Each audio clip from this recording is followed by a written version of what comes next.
Vecinos de la colonia Narvarte Poniente y usuarios del Metrobús Línea 3 manifestaron su deseo porque el gobierno capitalino lleve a cabo la ampliación de esta línea que se plantea de Etiopía a Río Churubusco. En entrevista para Capital 21 detallaron que el Metrobús ha resultado ser muy eficiente y de gran utilidad para los capitalinos.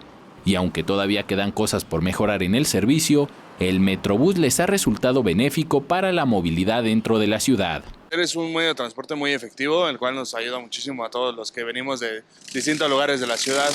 Entonces yo estoy muy a favor de sus ampliaciones del Metrobús y pues nada, seguir utilizándolo. Esta ampliación contempla un beneficio para 15,000 usuarios, 7 nuevas estaciones y las obras se estiman en duración de 9 a 11 meses. Está muy bien, la verdad. Ahorras tiempo y es muy económico. Con 6 pesos yo me traslado desde Tenayuca hasta Iztacalco.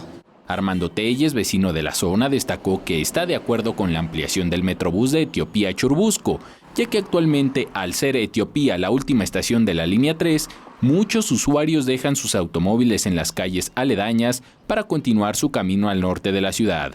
Con la ampliación dejarán de saturar las calles de carros, señaló. Yo vivo aquí a media cuadra y mucha gente viene, deja sus vehículos y se va. Entonces nos ocupa la calle, nos ocupa los que vivimos aquí.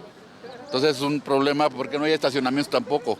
La jefa de gobierno, Claudia Sheinbaum, destacó que a pesar de la inconformidad de un grupo de vecinos que están en contra de la ampliación, las obras van, aunque se mantiene el diálogo con ellos. Entonces, hasta ahora está hasta Popo y hay diálogo con ellos y pues la mayoría de la gente en la consulta estuvo de acuerdo con el Metrobús, entonces por eso vamos a seguir con las obras. En la Cámara, Javier Cordero, para 21 Noticias, Enrique Muñiz.